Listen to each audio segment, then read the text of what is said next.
avec. Yes. C'est notre moment. Dites oui aux actualités dans votre journal TV. Manomboka amin'ny 10 hatramin'ny 20 chevaux no anananay manana fitaovana maro ihany koa ny Agri Plus afaka ampiarahana azy arakaraka ny asa izay atao. Karazany telo briquet nitro misy vato, nitro plus, nitro LED, tic tac. Nitro mora sy raitra. Nitro.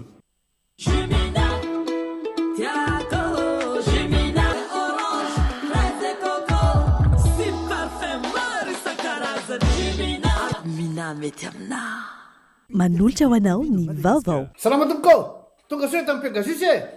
Zahay dia mamokatra kidoro vita avy amin'ny mosy. Tena mateza, voanja fiafy. Manolotra anao ny vaovao.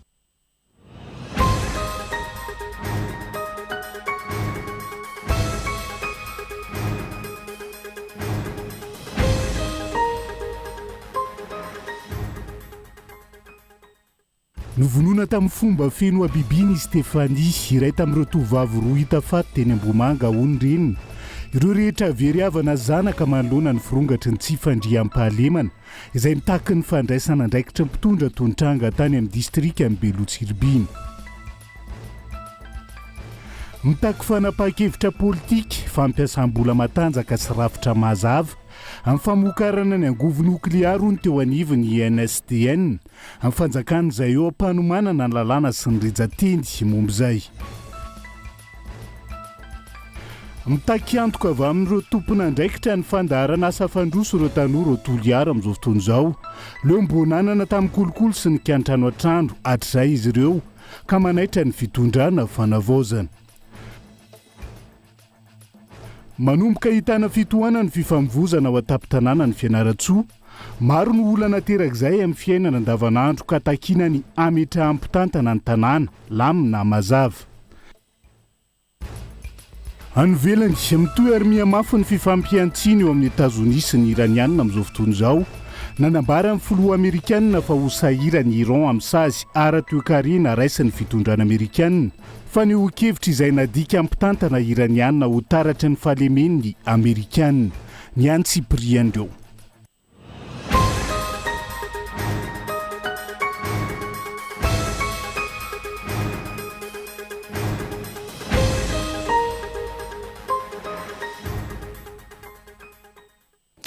Fotoana ny fampalalam-baovaontsika indray eto amin'ny fitalavitra kolo fa tena ny araba tomboky lasy tongovavy manasa anao avy hatrany anaraka ny antsiprian'izay trangam-piarahamonina avy hatrany nondeha anokafatsika ny fiarahana amin'ity ala ity Anverina indray ny resaka fahaverezan'olona sy famonoan'olona rehefa tsy rehy tato anatiny herinandro vitsy.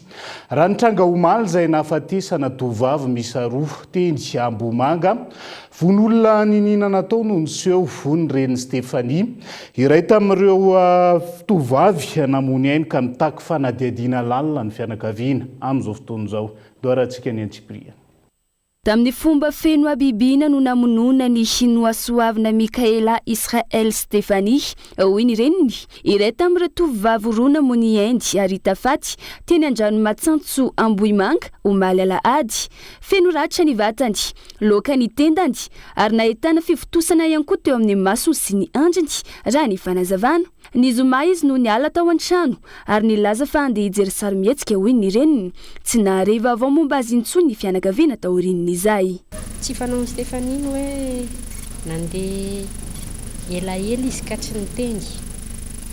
Fa raha mandeha lavitra izy dia niteny. Fa tamin'ity zany izy dia tsy niteny. Dia nanomboka teo izay no nanomboka nisy fanahiana zany hoe aiza izy.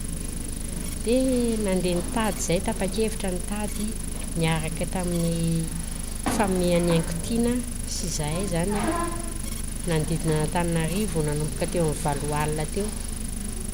Tamin'ny 12 sasany teo amin'ny ray teo izay no tapaverina nody. Fa ny ampitson'iny no nakany amin'ny komisaria nanao ny filazana. Dia vokatry ny filazana tany moa zany dia miandro izy. Fa lahady rapitso. Dia latsinainy izay ny atao miverina. ho an'ny Samson vololo ny aina aingotiana izay vao 17 taona monja ny safidiny tsy mbola aneo hevitra ny fianakaviana noho ny alahelo be loatra sy ny toejava maro mifamafao ary tsy mazava raha ny fanazavana izy ireo. Samy amin'ny alarbe ho avy izao ny andevenana ny nofo mangatsika n'izy roa vavy ireto. Samy hiala ao an-tokantrano eo amin'ny Manjakaray ny razana mialohany ametrahana azy ireo any amin'ny fasandrasany izay samy amin'ny lalam-pirenena fahatelo indy. Ny iray any Ambohitra Biby raha toka any Ambohitr'Olomahintsy Stefanie. Tamin'ny alalan'ny trasage natao tamin'ny findainy Stefanie no nahafantarana fa teny Ambohimanga Rova no misy azy ka natao ny fikarohana. Ny vata mangatsika sisa no nivanontany ny fianakaviana, tsy teny amin'ny tsony ny findainy, ny kirarony ary ny poketrany raha ny fanazavana. Dia tao anatin'izay zay mbola tsy nijanona ny tady any. Dia rehefa tsy nijanona ny tady dia voatracé zany ny telefoniny hoe teo Ambohimanga Rova tamin'ny 4 sasany teo ny farany nandeha zany ny telefoniny. Dia tao anatin'izay no tapa-kevitra hoe andao anao fizahana any Ambohimanga Rova. Dia nandeha tany fa tsy nahita vokany. Dia ny alahady zay no nandeha tany. Dia nanaparitaka zany maximum ny sary zay mba eo amin'ny manodidina hoe sao dia mba nisy nahita ty. Dia rehefa nizarazara ohatr'izany zay no ny anankiray no niantso telefonanay hoe miverena ty fa ohatrany misy zavatra hafa vaovao eninay. Dia hoe ahoana dia nisy lehilahy zay zany mifanena rehefa nomena an'ilay sarin'ny Stefanie sy Aingotiana dia niteny hoe sao dia ty le razana hitako aty aloha aty.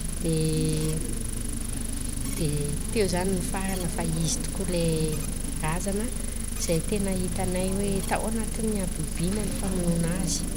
Tranga alatr'olona sy famonoana olona feno abibiana izay tsy mbola voafehy manjakandroany. Nanomboka ny volana Jona sy Jolay izay naharenesana filazana fahaverezana saika isan'ora ny fahitana razana saika isan'andro. Tsy mbola fantatra ny tsy ampahafantarana ny malagasy ny marina ny antony ity tranga ity. Nareo tompona ndraiky mpanjakana samy milaza antony samihafa toy ny sorona ataona fikambanana miafina, fanakorontanana ataony ny mpanao politika entina handotona ny fitondrana fanavaozana sy ny sisa izay vao maika mahavery ny malagasy na sorona na politika maloto. Hatreto, tsy mbola nisy fepetra entitra no raisy ny fanjakana toy ny fisamborana ireo izay voasaringotra anatin'izany. Hatreto, ampolin'ireo olona irakiraka voasambotra sy nanaovana fanadihadiana manerana ny nosy fa tsy mbola nisy mipika ny valin'izany. Olana eo amin'ny fahaiza-manao ireo mpanao fanadihadiana sy mpanao fampitorana fa ihany koa ny fitaovana no isan'ny mampihisatra ny raharaha hoy ny hevitra ny mpamakafaka sasany. Raha izay, tokony nisy fanatevenana fahalalana na eto an-toerana na any ampitan-dranomasina ary fampitaovana azy ireo ahafahany marina mivoaka. Ao ihany koa ireo mpamakafaka hafa maneho ny amin'ny hoe tsy ampy na tsy misy fasahiana ireo mpanao fanadihadiana hamoaka ny anarareo tompon'antoka mivantana amin'ity raharaha ity. Raha izay, tsy voahaja ny toromarika sy ny baiko ny filohan'ny fanavaozana kolonely Mikaela Randrianirina miantefa amin'ireo tompona ndraiky mpanjakana voakasika handray an-tanana ity raharaha halatra sy von'olona manerana ny nosy ity. Eny eto ny resaka raha malagasy ka tsy tokony atao atsirambina fa apetraka ambony laharam-pahamehana rehetra ny famongorana tsy misy fepetra ny tranga sy ny fisamborana ireo tompon'antoka na mivantana na ankolaka. Iverenantsika eo izay tranga na vonolo izay rehefa avy eo toy ny tranga tany Beloha Tsiribiny. Fa zaza faharoa avitra tamin'ireo zaza manana toetena varira misy 5 tamin'ity taona 2024 ity. Isandratry ny aina ilay zaza varira nisy nankankerin'ny Tobemarivo Atsinanana, commune Maheva Tanàna 2, faritra Betsiboka. Raha ny fanazavana nentin'ny filohan'ny fikambanan'ny olona manana toetena varira eto Madagasikara. Hoentitra ny fandraisana andraikitra ary hotazoma tsy hiverina any amin'ny toerana na havery azy tsony io zaza manana toetena varira io, raha ny fanambarany. Tranga 5 amin'ny alatra varira tamin'ity taona ity. Ity zaza ity no faharoa avitra tamin'ireo raha tokana mony iainy avokoa ny 13 hoy ny filohan'ny fikambanan'ny olona manana toetena varira eto Madagasikara. Tao rin'ny trangana alatra varira ny seho tao Bemarivo Antsinanana commune Maheva Tanàna faharoa faritra Betsiboka ny aliny alakamisy 20 volana aogositra ifo ny zoma lasa teo. Alahady maraina tamin'ny 3 ora teo ny io no avitra teo ampelantanan'ireo jiolahy sandratry ny aina vokatry ny fifanomezan-tanana teo amin'ny zandarany Betsiboka sy ny poniny. araka ny lazainy ny lehiben'ny groupement teo dia tranga vaovao raha ty afatra betsiboky ty trano ty mamenatra izy tya ary manahirana ny azo angatantsika ngambany dia ny hitoizan'ilay fanarahana ahitana an'ireo marina zay navita sy navanina nyty trano ty raha ny eo anivy fikambanana sy zay fiaramiasa eo anivon'ny présidence dia mazava fa tsy amindrana fo tsy isy fitsitsina ho an'ireo olona zay tratra ka nanao an'ity asa zay mamoetra eto amin'ny firenena ty ny azo ambara dia manentana trano ny mpiray tanindrazana ny mpiarabelona hanome ny hangom-baovao mba ahafahantsika azahoantsika vokatra mba ialana amin'izao tahotra orory iainan'ny fianakaviana manana toetena varira eto Madagasikara. Efa nisy ny fifampiresahana natao tamin'ny ray aman-dreny ity zaza manana toetena variry ity tamin'ny taona lasa ny tamin'ny tokony amindrana azy eto an-drenivohitra. Tsy mbola tanteraka izany noho ny fahatarany fanapa-kevitra sy ny ady hevitra raha ny fanazavana trany. Noraisy ny filohan'ny fikambanany olona manana toetena variry eto Madagasikara ny tanany ity zaza ity hatreto mandrapatonga ny fianakaviana izay mipetraka lavitra raha ny fanazavana.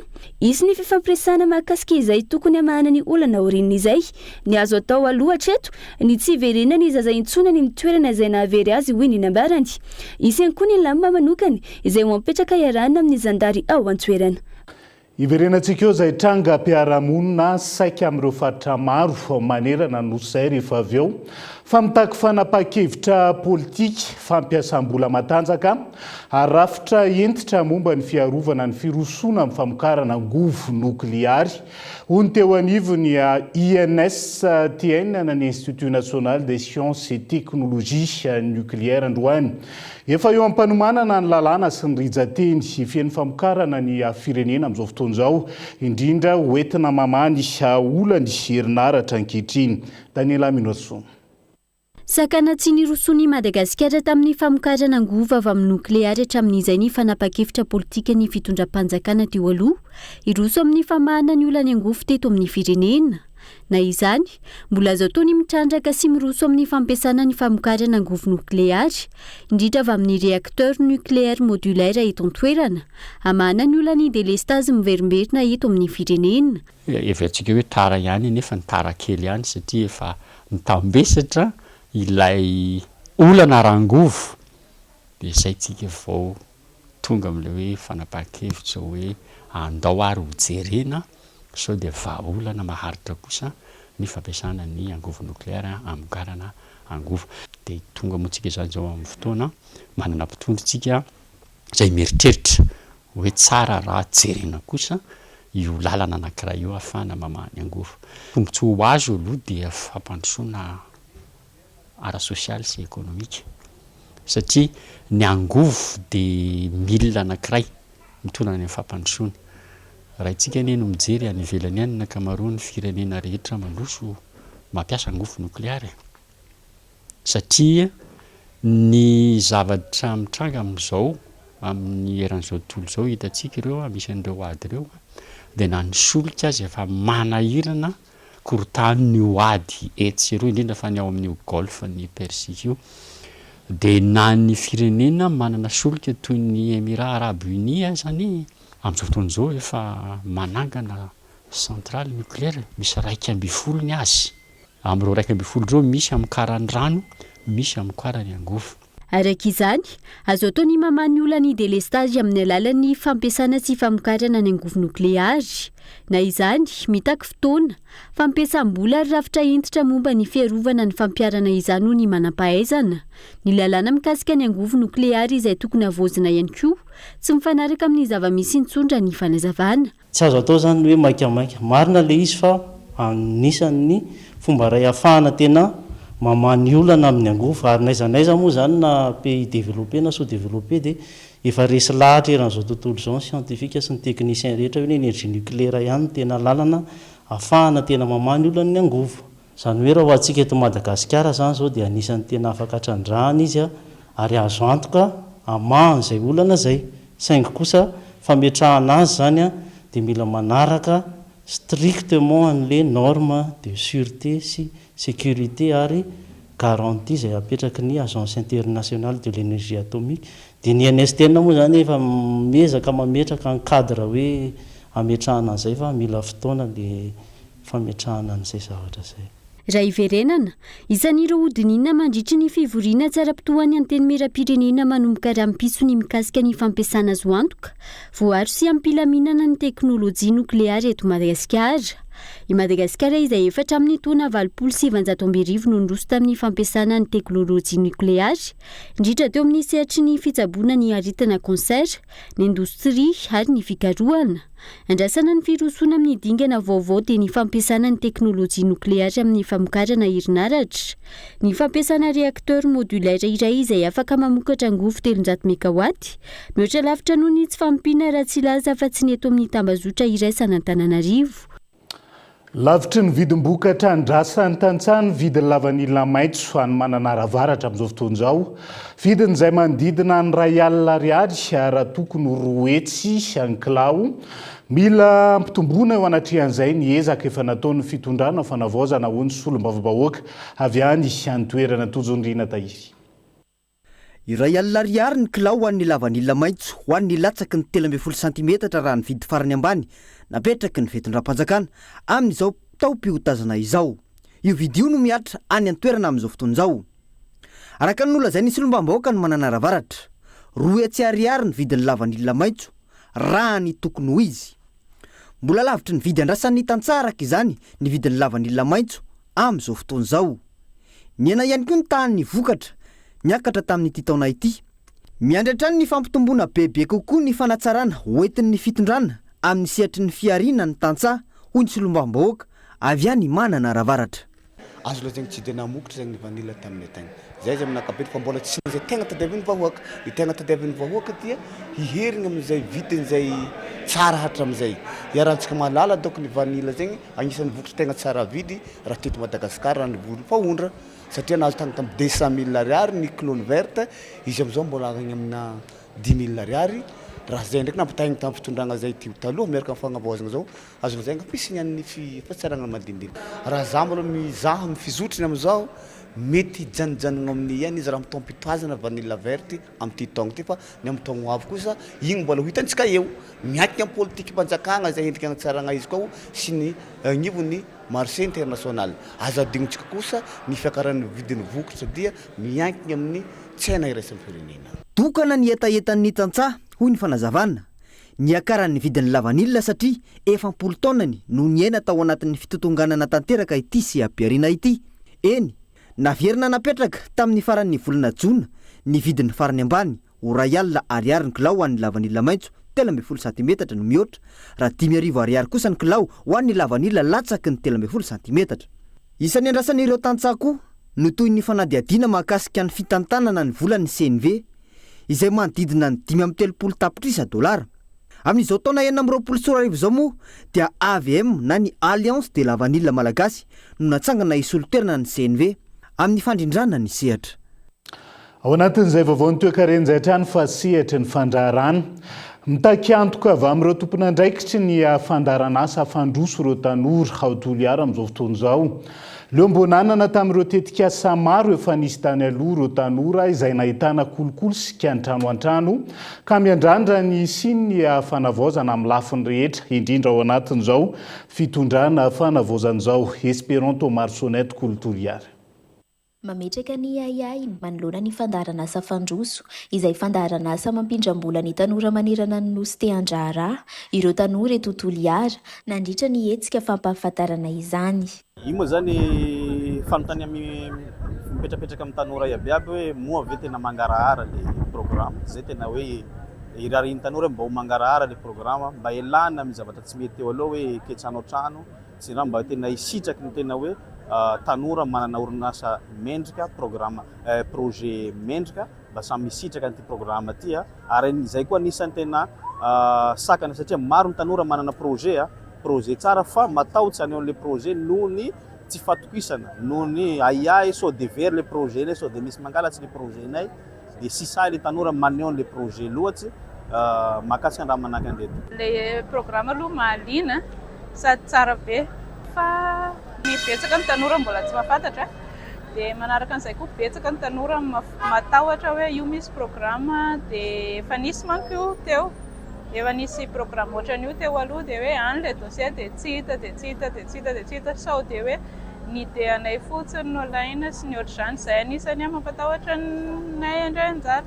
Dia manarak'izay koa mananteny izay hoe rehefa misy dossier any dia hisy accusé de réception hoe voaray ny dossier anay na hoe aiza ho aiza ny dossier anay fa tsy hoe mametraka dossier dia samy vita. Izany hoe tsy fantatra hoe voaray sa tsy voaray na ahoana dia izay anisany sosian'ny tanora. Manoloana izany dia nanamafy ny filohan'ny filan-kevim-pitantanan'ny fandroso fa atao mangarahara ny fizotran'ny fandaharana asa ary izy ny plateforme hoenty manaramaso ny atota taratasy ny tetikasa tsirairay. Mangarahara tanteraka ny fandroso. Dossier rehefa tonga any dia ampidirina plateforme elektronika io. Dia rehefa tafiditra io misy numéro tokana.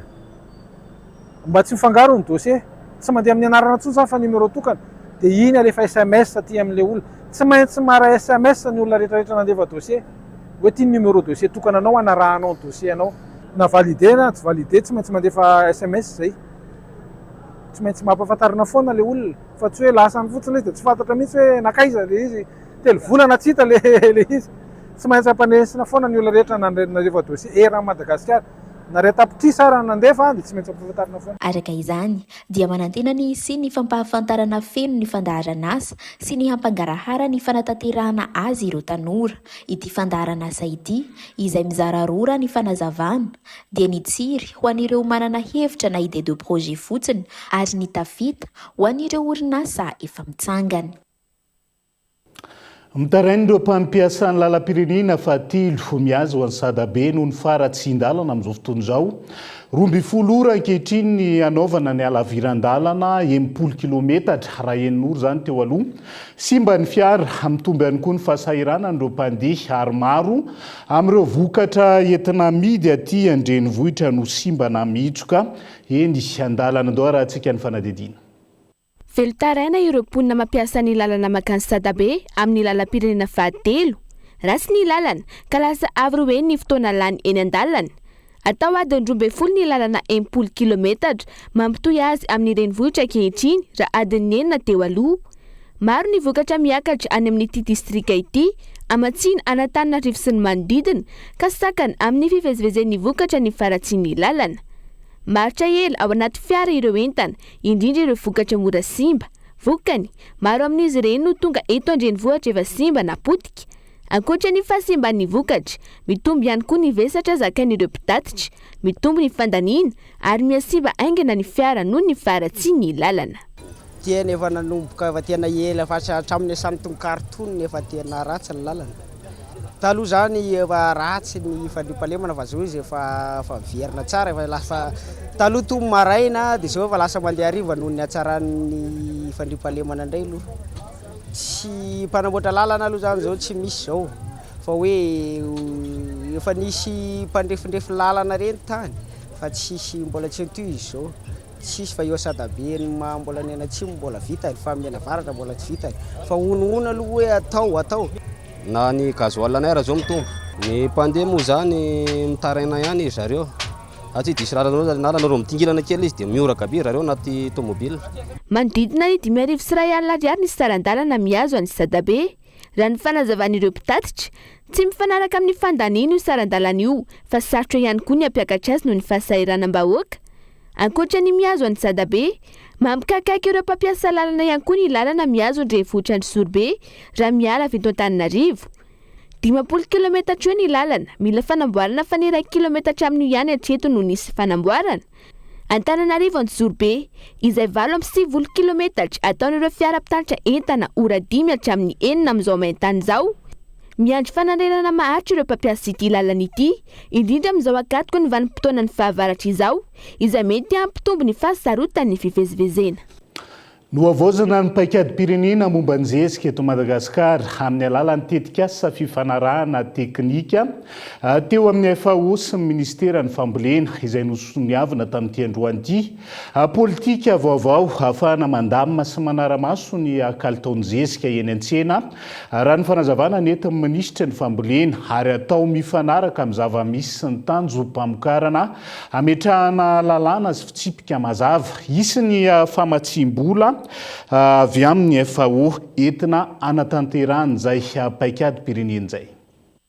Tsy misy politika pirenena mazava hitantanana sy handrindrana ny tsenan'ny zezika eto Madagasikara hatreto, hoy ny ministry ny fambolena.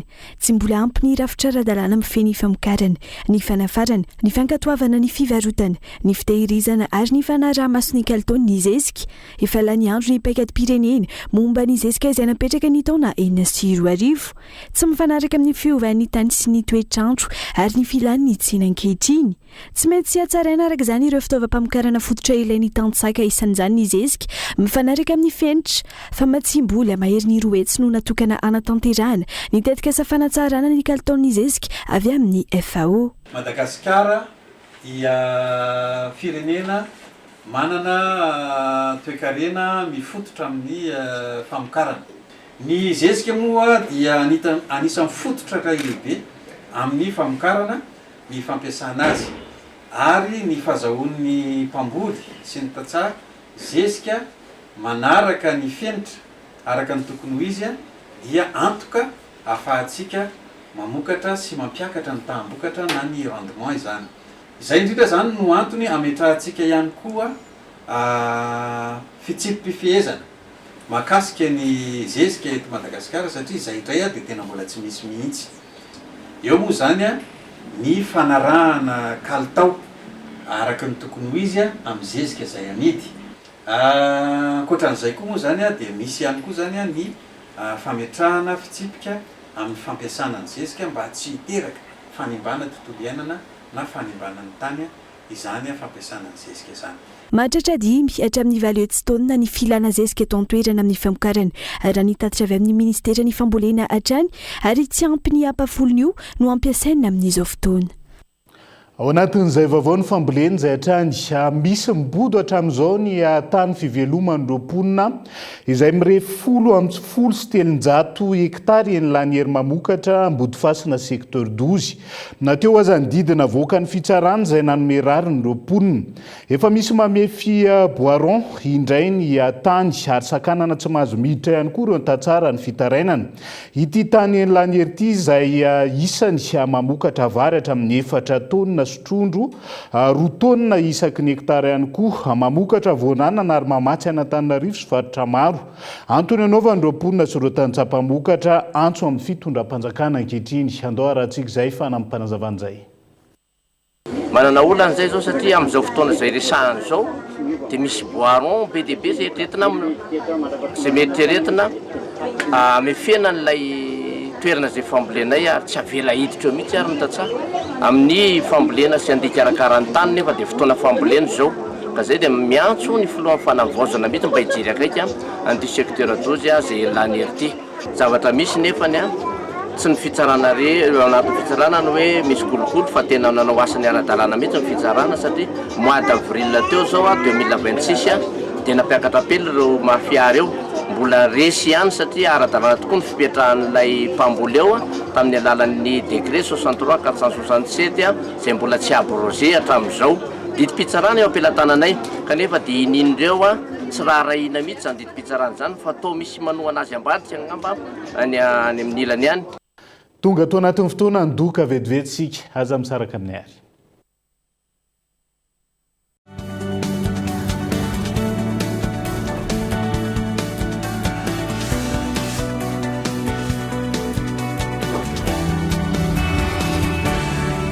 Retrouve dans tes magasins habituels les crayons de couleur et les feutres Big Kids, les ardoises et marqueurs Velleda, les correcteurs Tipex, les crayons Écolution et les stylos Bic Cristal.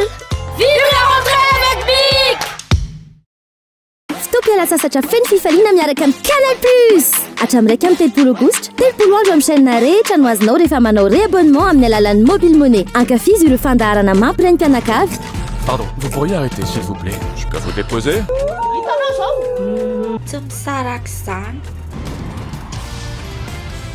Jean, ça se passe. La seule... Il est à moitié humain, à moitié saucisse. T'es prêt à l'action?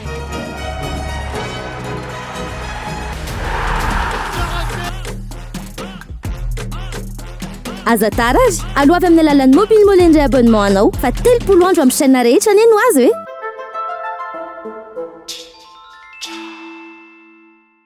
Pourquoi acheter occasion quand vous pouvez vous permettre un neuf? Tibuta, la nouvelle marque de laptop fiable, rapide et performant.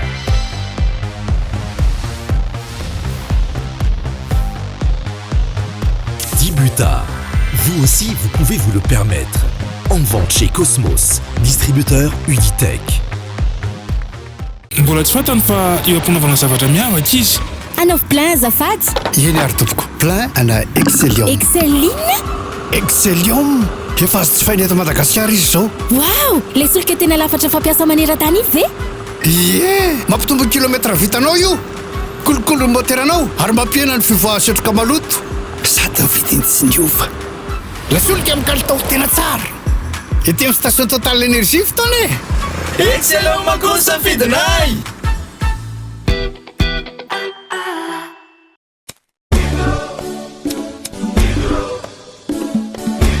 Briquet Nitro.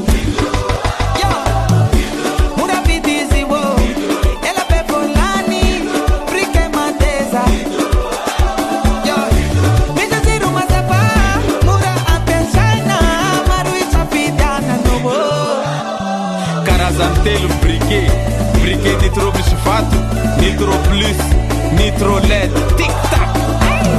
Nitro mora sy raitra. Salama tompoko, tonga soa tamin'ny Pegasus e. Zahay dia mamokatra kidoro vita avy amin'ny mosy, tena mateza, voanja fiafy. Manitsy azon-damosina ary manampy amin'ny fitsaboana azy. Fonina azy safidianana. Tsy tiany bibikely io a. Tsy mandray lelanafo. Azo andalorana, azo atao coussin ao ana-canapé, mety boela gilet de sauvetage. Ary mbola misy tapis masolotsia amin'ny loko isan-karazany, tsy mifidy toerana n'aiza n'aiza. Mahatapy saoka, mora diovina sady tsy matahotra rano, nefa malefaka. Pegasus koa dia mbola manana canapé sady fandriana, ary isolant thermique le mampangatsiatsika ny atotrano amin'ny andro mafana sy mihazona ny hafanana amin'ny andro mangatsiaka. Dia tonga varaliana fa misy revo izay tiany. Jumina, tiako Jumina, manala etaetanaka, manala etaeta, hitanao mpivarotra rehetrarehetra, meilleure qualité, mitondra vitamine C.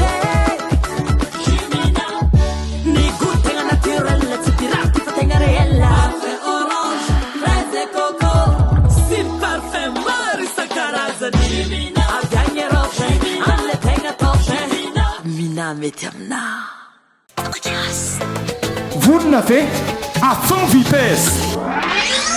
Vaovao be fibre Onias, internet fibre milalalala be ao an-trano amin'ny vidiny tena mirary 250 giga zao 69 000 ariary isam-bolana monja sady afaka manao recharge manomboka amin'ny 50 giga ao amin'ny recharge.ias.mg na ao amin'ny super app Ias et moi. Fibre On tonga baingana any amin'ny Ias store akaiky anao.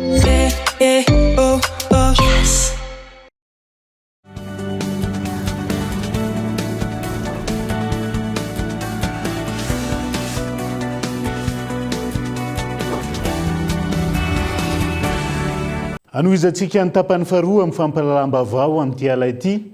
Nahazo fanampiana arabola sy ara-pitaovana avy amin'ny Allemagne ireo tantsaha ao Ambatondrazaka.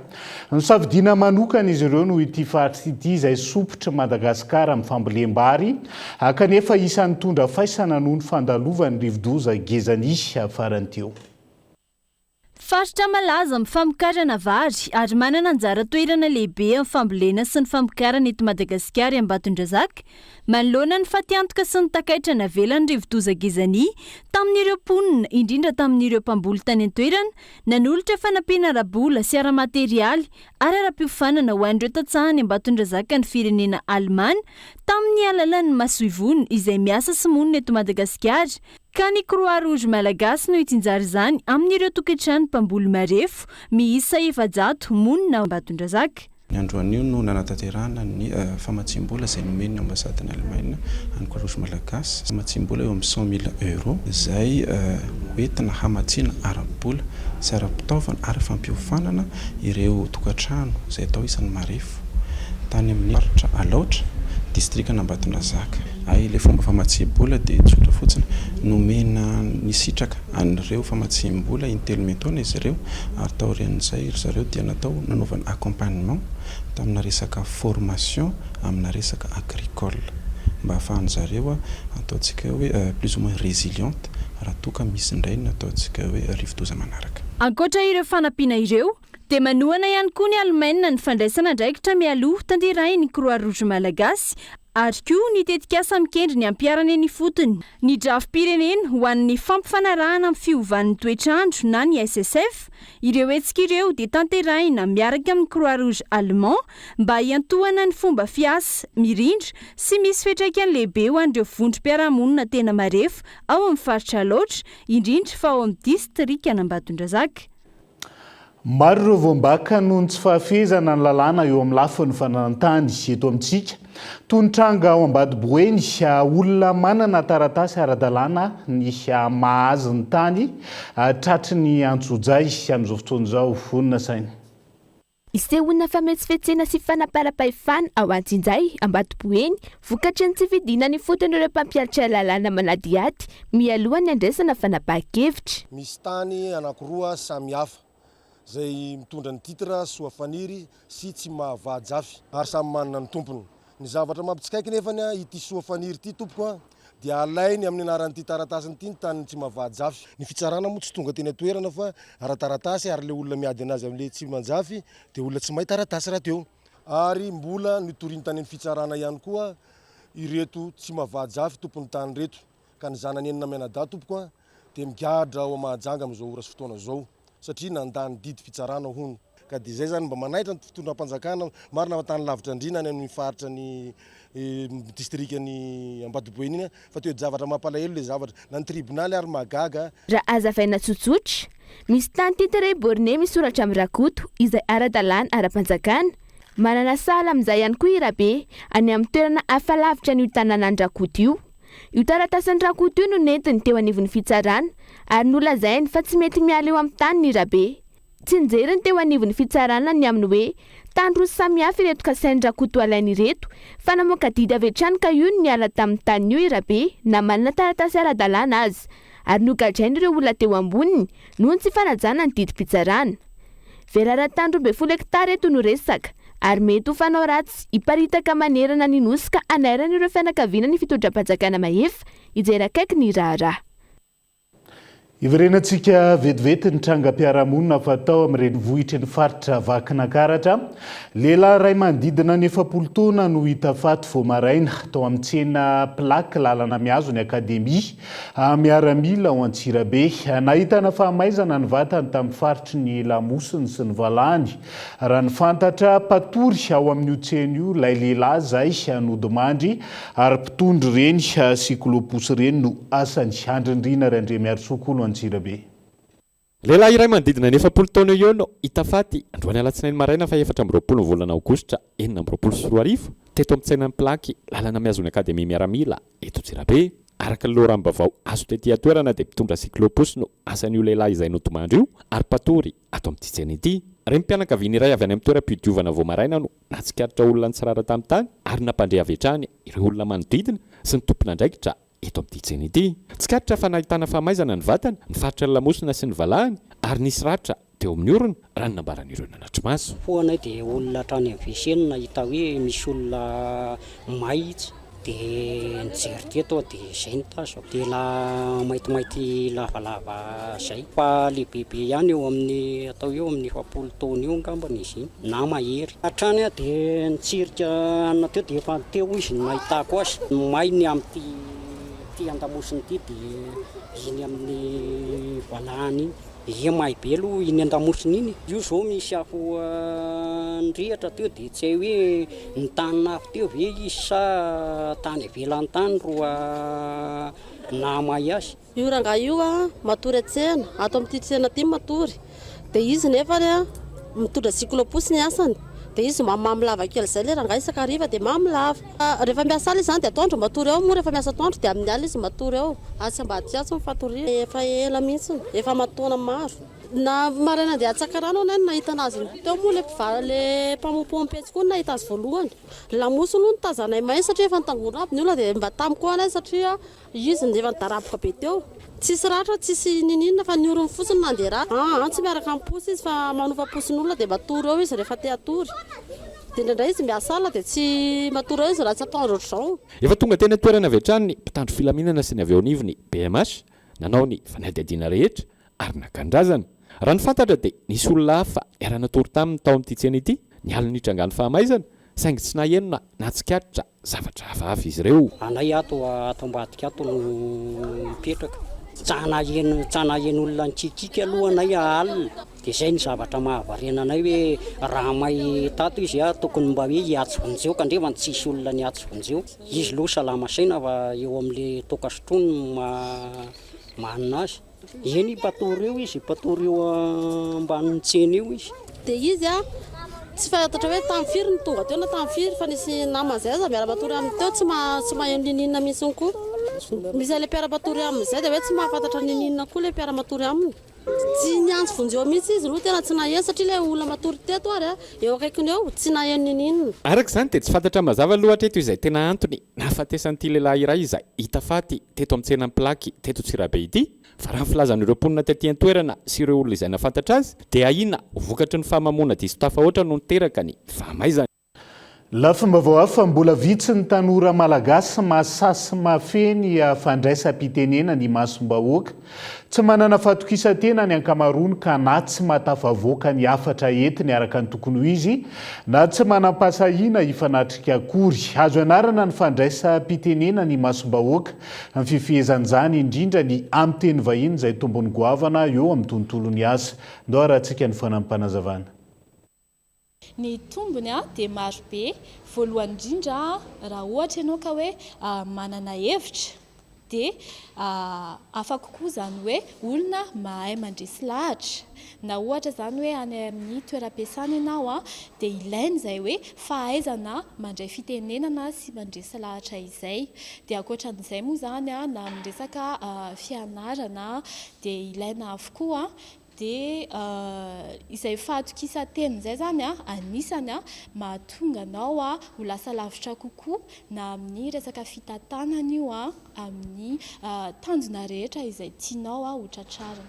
Dia en même temps za efa miasa dia hitako hoe ilaina be ilay izy amin'ny toeram-piasana eo ihany koa ny client mety hoe étranger izy dia ilaina ny mahafantatra langue mahay langue plutôt dia indrindrandrindra ihany koa ny ahafahana hoe mi-exprimer anao tsy matahotra ohatran'ny hoe naturel zany ilay izy amin'izay fotoana izay. Dia amin'ny tontolo ny asa manokatra opportunité betsaka kokoa raha ohatra le fahaizana amin'ny teny anglisy dia le mampiasa ilay teny anglisy anatina sehatra teknika anankiray. Manomboka hitana fitohanana ny fifamoivoizana ao an-tampon-tanàna ny fianaratsoa amin'izao fotoana izao. Manomboka mihamafy ny fiantraikany io indrindra ho an'ny mpiasa amin'ny famonjena ny toeram-piasana samihafa. Mila miomana dian'izao ny mpitantana ny tanàna ny toerana manoloan'izay ametrahana lamma handrindrana ny fifamoivoizana ao an-tampon-tanàna ny fianaratsoa. Aingo Rakotondrina. raha tsy dia naharototra ny olona hatr'izay ny resaka fifamoivoizana teto andrenivohitra Fianarantsoa fa ankehitriny hita tsapa fa nampisy fiovana amin'ny fifamezivezena eto an-tanàna ny fisiny ny fitohanana izay. Tsy ampy ny arabe ifamezivezena nefa ny fiara mifamezivezy miamitombo manampitrotraka ihany koa ny fandalovan'ny lalam-pirenena fafito iny izay mamakivaky ny tanàna ihany koa hany ka ireny rehetra ireny no miteraka izay fitohanana izay efa manomboka hitaraina ny ireo mpampiasa lalana satria dia efa manomboka miteraka fimenomenomana sahady izy io amin'izao fotoana izao. Votaillage aloha tena efa manomboka grave be amin'izao satria ny tôbila miamitombo sanandro surtout fa ny taxi dia ny vahaolana amin'izay angambany tokony sokafan'ny fanjakana aby regny lalana natao tsena eto a Fianarantsoa regny ohatran'izay leo tsena talata dia le lalana efa tapitapina regny tokony ezahana sokafana aby zany. Zay zany hitako hoe vahaolana malaky amin'io fa raha mbola ty RNC ty ihany mety tena mbola ho tantara tena vao maika atsika ho sahirana rehefa ohatra hoe ty ihany no ampiasaina. Raha ny tena ahitana anazy aloha zany dia eo amin'ny Interphoto dia eto amin'ny stationnement Antsimo manomboka eto stationnement Varatra zany jusqu'à stationnement Antsimo dia igny amin'ny ambany lycée iny zany tonga dia misy tohana daholo miaraka amin'ny le eo amin'ny 4 chemin zany ny olana moa zany dia le tomobile zany no maro angamba hoe mandroso angamba ny fandraisako azy eo amin'ny raha hariva io zao dia manomboka amin'ny efatra sasany eo jusqu'any amin'ny fitofito sasany igny amin'ny fito eo zany eo zay vao malalatalaka kely misy lera tena mampisy azy zany io. Fa nisany miteraka ny fitohanana ihany koa ny fisiny tsy fifanajana ho an'ireo samy mpampiasa lalana. Eto dia tsy mifanaja mihitsy eto taxi na bus na tsika dia tsisy mifanaja fa efa mahazo priorité eto mandefitra izany tokony mba tsy anankalitro mikesitra ny olona ty dia misy chauffeur misy tena chauffeur tsy izy misy fa dia mitorotomobile misy ny zavatra io ny kôdy tsy zavatra vatana izany tokony mba tsy manam-pahefana koa mikasika an'izay tena tsy manala kôdy zany tena be dia be ty Fianarantsoa eto. Anisany efa tafiditra ao anatin'ny atrafim-panajariana ny tanàna ary efa saika hitan'ireo mpitondra ny fandimby teto Fianarantsoa ny famelomana sy ny fanakisana ny lalam-pirenena fafito io izay vinavinaina miditra iny Tsaramandroso ary mivoaka Beravina mihazo ny lalana mivoaka ny tanàna iny afatreto mbola mijanona ho vinavina ihany anefa izany na dia efa hita ho tsy maraka intsony ny filan'ny fiara mifamezivezy ireo lalana izay misy sy ampiasaina amin'izao. Tsy tokony atao ho ditsita ity olany fifamoivoizana misy eto Fianarantsoa ity ankehitriny fa mety hiteraka olana hafa vaovao raha tsy andraisana fepetra ao anatin'ny fotoana fohy satria vao manomboka izy amin'izao ka tokony hijerena vahaolana aingana sy maharitra ihany koa. Araka ny efa natsidika tany am-panombohana napetraka ny fianakaviana teo anoloan'ny commune Antsoa distrika Ambelo Tsiribiny ireo razana nisy namono tamin'ny fomba feno abibiana ho fanairana ny tompon'andraikitra isantsokajiny 10 andro teo aoriana tsy misy mangirana ny fanadiadiana ary na ireo no samborina aza navoditry ny mpitandro ny filaminana amin'izao fotoan'izao ka anton'izay etsika izay Kolomorondava. Nentin'ireo fianakaviana teo anoloan'ny biron'ny commune ny Antsoa, distrikany Beloamorony Tsiribina ny vatamangatsiaka ny avan'izy ireo nisy namono tamin'ny fomba feno abibiny. Natrehiny manamboninahitra dia nieky ny hadisoana taon'ireo olona navandoza ireo dia hanavaka ny ontra zay nitakenay araky ny fombanay Antandroy niazo ny antsasan'io omby ireo volanao zoma ny fepotoana handoavana le ontra hatramin'izao ireo lasa nandositra tsy hita. Tsy miala eto Antsoa izahay amin'ny drone commune ty laha tsy voavaha io zavatra mampalahelo anay ontra handevegnana raha tompoky vavy. Toagny tiranabavy natao vonoagny bibilava avao. Tsy mandika lalàna zany ny tenanay fa mitaky io zo zay handevenana ny tompoky vavy io. Raha iverenana ny 2 Jolay 2024 no nisy namono tamin'ny fomba feno abibiana ireo roa vavy ao amin'ny fokotany Lavaheloka, commune ny Antsoa, distrikany Beloamorony Tsiribina. Ny 4 Jolay hita ny razana vokatsy ny fifanomezan-tana ny rehetsa nandeha ny fanadiadian'ny mpitanjony filaminana ka nisy ireo voasambotra voaroiroy tamin'ity raharaha ity. Taty aorina navototsy ny manam-pahefana ireo voaroiroy ireo ary tsy nisy toy nitsony ny raharaha antony ity etsika nanoloana ny biron'ny commune ity. Ka noho izany dia manao atsoavy zahay aminareo fitondram-panjakana mahefa rehetra. Ny zavatra angatahy ay handoavagna ny onitra io ary tsy miala eto io razana io a raha tsy tonga io onitra zay tadiavinay satria izy io tsy matinaretina fa olony vonona mangataka aminareo fitondram-panjakana rehetra mba hijoro akaiky ny marina fa tsy hijerany hoe reto madio na reto maloto ekena fa de maloto zay aty ambany vola aty de mba manana ay mitovy ny olombelona rehetrarehetra ny manina nefa io raha matoa vavy mianakareo efa hisy 2 volana latsaka hatram'izao nefa izahay rery samy rery no sahirana atsy avy aroa mantsilavoloa ireo fianakaviana raha tsy mahazo saziny ireo mpamon'olona raha ny fanazavana atsany antony hitaken'izy ireo ny anafaingana ny fanadiadiana sy hamoana ny marina ary anasaziana ireo olon-jatsy ireo vaovao nisongadina natao amin'ny page Facebook ny vaovao ny Cool TV tamin'ity androany indray nondao raha antsika vetivety. Ireto indray ireo vaovao nisongadina tao anatin'ny pejy vaovao ny Cool TV androany. Robotex International 424 isolitenan'ny Madagasikara ny ekipa Cerise avy ao amin'ny ENI Fianarantsoa. Isolitenan'ny Madagasikara amin'ny fifaninanana Robotex International izay ho tanterahana any Séoul, Corée Atsimo ny ekipa Cerise na ny club de l'électrorobotique et des systèmes embarqués avy ao amin'ny ENI École nationale d'informatique Fianarantsoa.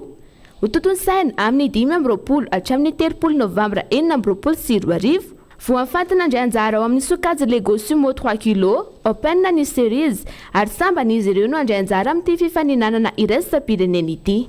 Baccalauréat 2024 ny 9,7 isanjato ny tahapahafana teto Madagasikara. 9,7 ny tahapahafana fanadinana baccalauréat teto Madagasikara tamin'ity taona 2024 ity. Nisy fienana 2,4 isanjato zany raha oharina amin'ny vokam-panadinana tamin'ny taona 2024 izay nahitana 10,7 isanjato araka ny taritra ofisialy avy amin'ny ministera ny fampianarana ambaratonga ambony. Tsipika nety be sady ny bata amboara tamin'ny doublette ny malagasy no nandrobaka amboara tamin'ny triplette. Namiratra indray ny ekipa malagasy nandritra ny fifaninanana taranja tsipika nety be nasionaly tao Mulhouse any avaratra andrefa ny Frantsa. Fandresena roa no azo Madagasikara nandritra izany. Teo amin'ny sokajy triplette no nahazo ny ekipa nahitana ny Lova Rakoto Arsoa, Steph James Bond Rakoto Nirina ary Farala Urbain Joseph Ramanantiaray ny fandresena.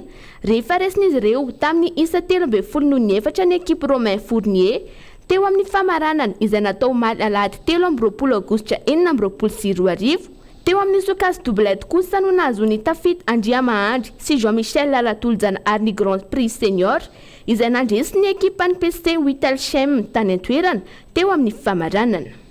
Ambinanindrano distrikany Manoro Maikila ny afo ny aliny 13 Aogositra 2024 ifoandroany alatsinainy ny tanàna ny Sahafana Loka Fokontany Savatona commune ambanivohitra Ambaninandro distrikany Manoro.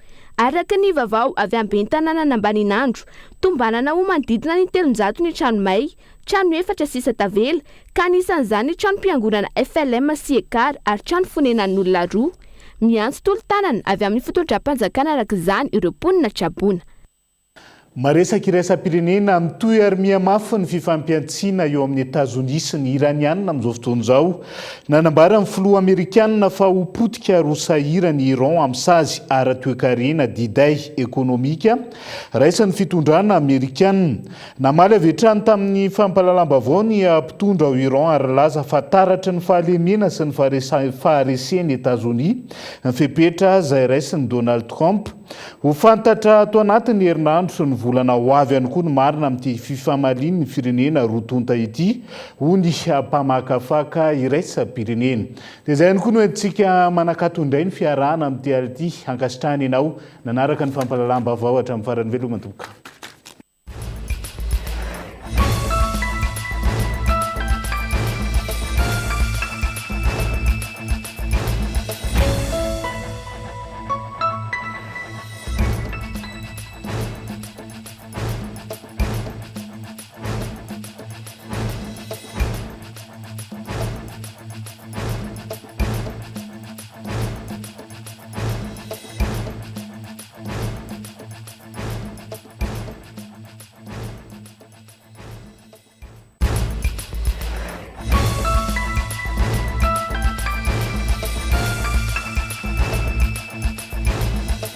Salama tompoko, tonga soa tamin'ny Pegasus e.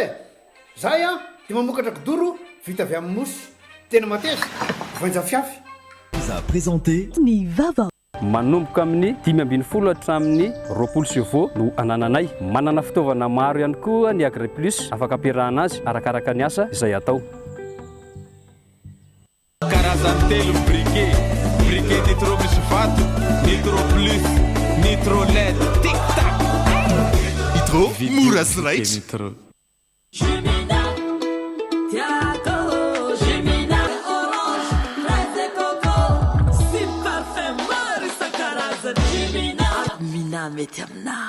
nanolotra ho anao teo ny vaovao avec Yes, c'est notre moment. Dites oui aux actualités dans votre journal TV.